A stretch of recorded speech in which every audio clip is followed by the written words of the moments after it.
आशा करता हूं आप सब बहुत अच्छे होंगे। मेरा नाम है सिद्धांत अग्निहोत्री, स्टडी ग्लोस पे आपका बहुत बहुत स्वागत है। दोस्तों आज हम बात करेंगे डोनाल्ड ट्रंप की। 3 टॉपिक्स हैं, पूरा दिन हम आज इन्हीं की बात करेंगे, बड़े इंपॉर्टेंट है। तो अमेरिका जो है वो भारत के टैरिफ को 15 से 16% पर लाएगा, ये रिपोर्ट्स कह रही हैं। और अगर ऐसा होता है दोस्तों तो कमाल हो जाएगा भैया, दिवाली हम दूसरी बार मना लेंगे। बहुत अच्छी बात है। डोनाल्ड ट्रंप भैया जो बोले वो पत्थर की लकीर तो है नहीं, वो कुछ भी बोलते रहते हैं, नाप शनाप बकते रहते हैं।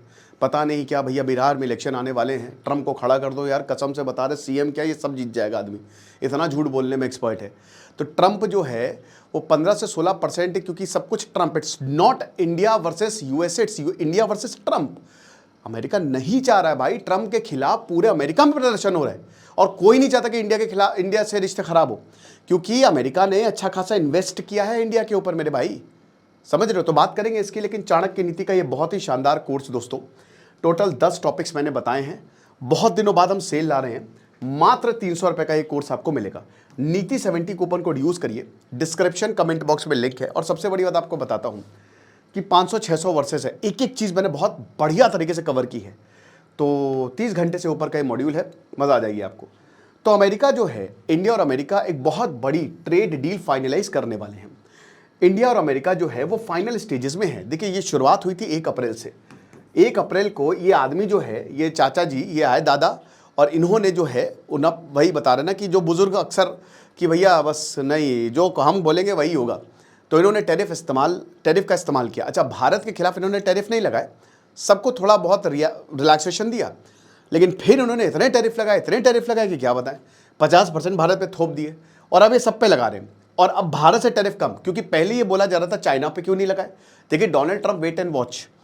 ट्रंप जो हैं वो ये बार बार बोलते हैं कि नरेंद्र मोदी से मेरी बहुत अच्छी दोस्ती है।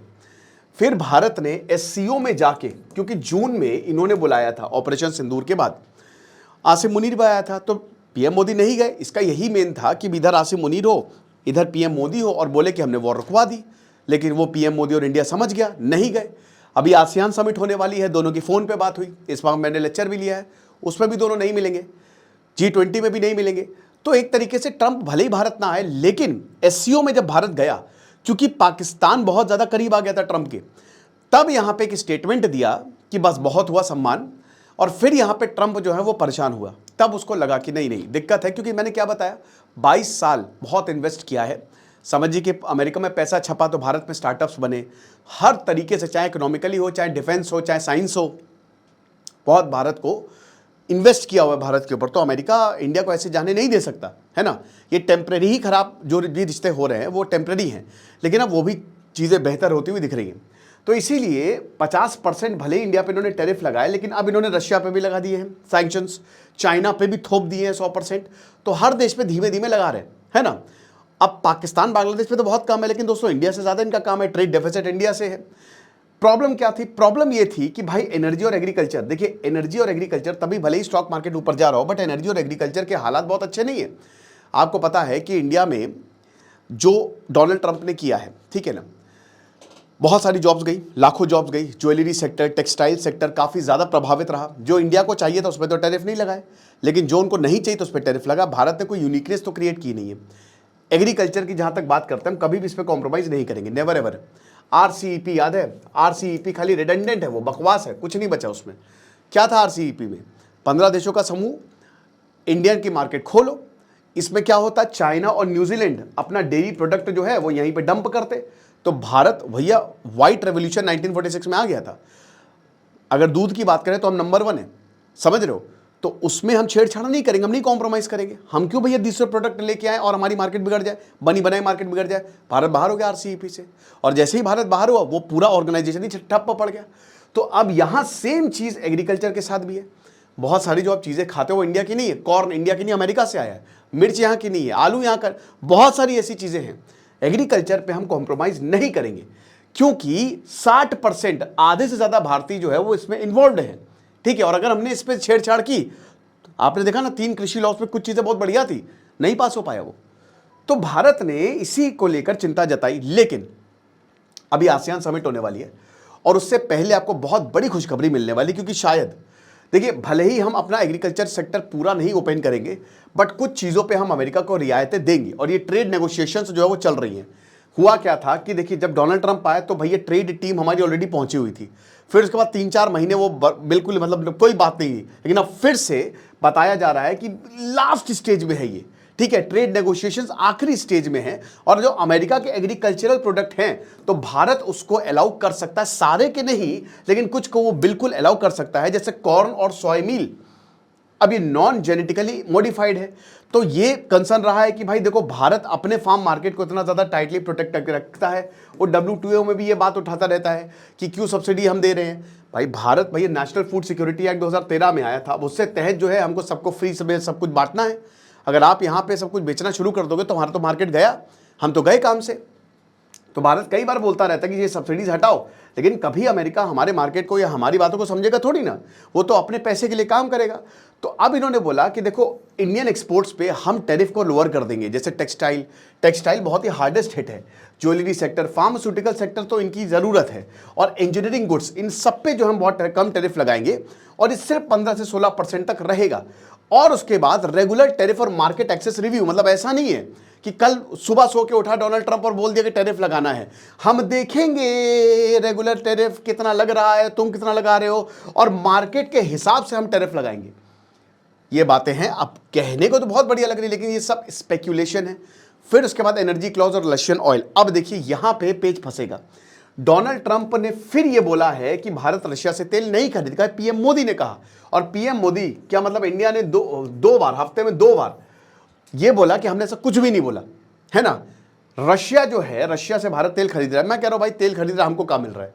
हमको तो तेल उतने का मिल रहा है, ठीक है। तो हमको क्या, भारत क्या कर रहा है, डिस्काउंटेड, रशिया से डिस्काउंटेड प्राइस में तेल ले रहा है, और फिर ये तेल जो है अपना, यही तेल फिर भारत दूसरे देशों को बेच रहा है, यानी कि रशिया को ही फायदा हो रहा है। कान ऐसे नहीं पकड़ रहा है, कान ऐसे घुमा के पकड़ रहा है कि रशिया से तेल भारत खरीद के बाकी देशों को बेच रहा है ना। तो ये चीज है। तो इसमें जो गल्फ कंट्रीज और अमेरिका, उनका दिमाग खराब है। अब ये बता रहे हैं कि देखो वॉशिंगटन का जो ब्रॉडर एफर्ट है, जो रशियन एनर्जी है, हम उसको बंद करना चाहते हैं, क्योंकि रशिया जो है वो यूक्रेन वॉर में लिप्त है, और वेस्ट का यूक्रेन को सपोर्ट है, और ये वेस्ट के पास है पैसा। तो जिसके पास पैसा, जिसकी लाठी उसकी भैंस। अभी सैंक्शंस लगा दिए हैं, उसकी हम अलग से बात करेंगे, ठीक है। अभी रशिया पे सैंक्शंस लगा दिए हैं।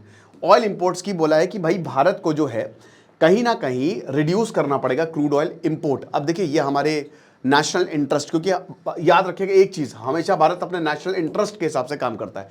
अगर हमको हमारे देशवासियों को फायदा हुआ, क्योंकि भारत में डेमोक्रेसी है, और भारत में डेमोक्रेसी मतलब अगर जनता को पसंद नहीं है, जनता फेंक देगी उठा के सरकार, तो भारत उसी हिसाब से काम करता है। फिर उसके बाद भारत के एनर्जी सिक्योरिटी बैलेंसिंग एक्ट, इसको भी जो है वो टेस्ट करेगा। अब एनर्जी सिक्योरिटी बैलेंसिंग एक्ट क्या है कि भैया देखो, भारत एनर्जी इंपोर्ट करता है, बाहर से मंगाता है, चाहे वो कोयला हो, चाहे वो रेडियो एक्टिव मटीरियल हो, चाहे वो लिथियम आयन हो, हम एनर्जी बना नहीं रहे। ये एक बड़ी दिक्कत की बात है। हमको एनर्जी चाहिए, तेल चाहिए, हमको सब कुछ चाहिए, ठीक है। अब तेल के जितने भी ऑप्शंस हैं हम उनको एक्सप्लोर करते हैं, लेकिन ज़रूरी नहीं है कि जैसे तेल के और भी कॉम्पिटिटर्स हैं, अब वो कॉम्पिटिटर्स आपस में भिड़े हुए हैं बहुत भयानक तरीके से। अब भारत ना सबसे, जो भी भाई उसके नेशनल इंटरेस्ट में काम आएगा, जो भी उसके एनर्जी सिक्योरिटी के हिसाब से रहेगा, उससे तेल खरीदेगा। लेकिन ये दूसरों को पसंद नहीं आता, बिल्कुल पसंद नहीं आता। तो एक और सप्लाई चेन भी एक तो इंडिया के पास है, इन चीज़ को लेकर अमेरिका बहुत, तो ये इसको भी नेगोशिएट किया जा रहा है। बट जो मेन बात फंसी थी ना, वो इसी पे फंसी थी, एक तो एग्रीकल्चर में फंसी थी, और अब इस पे फंसी हुई है, रशियन ऑयल पे फंसी हुई है, ठीक है ना। तो ये अब यहाँ बता रहे हैं कि प्रधानमंत्री मोदी और प्रेसिडेंट डोनाल्ड ट्रंप के बीच में बात हुई, और बोला कि देखो हम ट्रेड और एनर्जी कोऑपरेशन, डोनाल्ड ट्रंप ने अपने ट्रुथ पे बोला कि हम इसी पे ही फोकस्ड थे, लेकिन नरेंद्र मोदी ने एश्योर किया कि हम तेल रशिया से नहीं खरीदेंगे। तो अब भाई भारत ने बोला, भारत ने कहा कि ऐसा कुछ भी नहीं हुआ है, और ये सारी चीज़ें ये आप देख सकते हैं। ये तो चलिए आज सुबह ही मैंने इस पर लेक्चर लिया था। बट देखिए हम अगर इन सबको बोले कि तो बहुत ही इंपॉर्टेंट ब्रेक थ्रू होने वाला है, क्योंकि अमेरिका के ट्रेड नेगोशिएशन पिछले 4 साल से बंद हैं, ठीक है। और अभी अगर बात करते हैं तो बायलेटरल ट्रेड $200 बिलियन से ऊपर चला गया। अमेरिका एक बहुत इंपॉर्टेंट भारत का ट्रेडिंग पार्टनर है, और वही बता रहे हैं कि भाई इंडियन एक्सपोर्टर्स को तो बहुत बड़ा बूस्ट मिलेगा, नौकरियां बचेंगी यार, पैसा कमाए जाएंगे, अमेरिकन कंपनीज जो रैपिडली इंडियन मार्केट है वो भी एक्सेस मिलेगा। तो देखते हैं क्या होता है। अभी तो फिलहाल बातें हैं, स्पेकुलेशंस हैं, जो भी होगा हम आपको जरूर बताएंगे। आपको क्या लगता है मुझे कमेंट बॉक्स में बताइएगा। चाणक्य नीति का कोर्स ले, खुश रहिए, पढ़ते रहिए। दिस इज सिद्धांत अग्निहोत्री साइनिंग ऑफ।